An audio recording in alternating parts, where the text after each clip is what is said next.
ঘরে থাকলো শান্তি লগে থাকলো না আমরা খালি কথা খাই কি কথা সমস্যা নাই স্যার।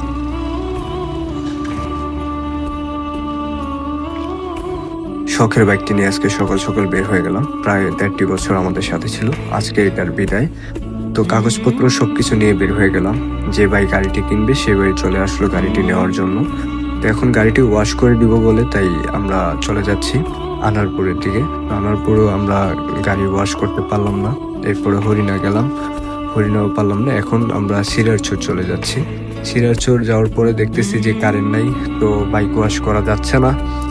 এরপর আর কি বাইক ওয়াশ করা ছাড়াই আমরা বাইকটি কাগজপত্র তাদেরকে দিলাম, চেক করলো, সবকিছু অল ওকে, সবকিছু তাদের পছন্দ হলো, তাদের মন মতো পেয়ে তারা খুশি। এখন বাইকটি তারা নিয়ে যাবে, চাবিটি তাদের হাতে বুঝাই দিল আমাদের বন্ধু সাইডে। গাড়ি ভাই যত্ন করে রাখছেন, এরা খুব শখের বাইক আছে বাবা, খুব আতঙ্ক যত্ন করে গাড়িটা রাখছি আমরা, বুঝছেন ভাই। সত্যি কথা ভাই, মনে থেকে গেলাম কথাটা। আর ওর মনে করে একটু সমস্যা কারণে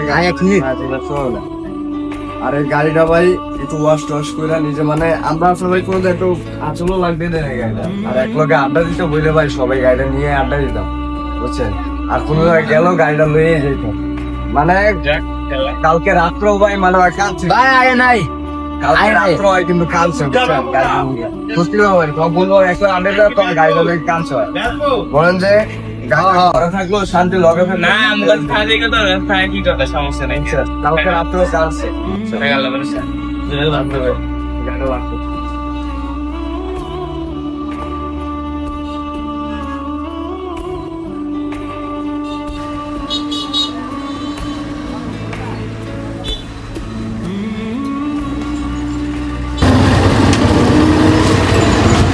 আপনার জায়গা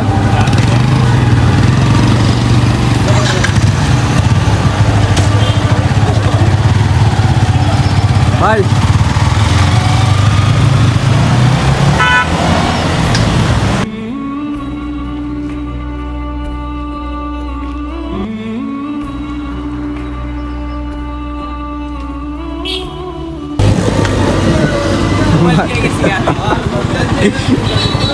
আমাকে পয়সা লেগে যায়, আমরা মোবাইল রেখে গেছে না। বাইক বিক্রি করার পর বন্ধুর অনেক মন খারাপ, বাইক ছাড়া বাসায় যাইতেছি, গাড়ি দিয়ে যেতেছি, অটো গাড়ি দিয়ে। তো আর কি একটু হাসি খুশি রাখার চেষ্টা করতেছি সব বন্ধুরা মিলে।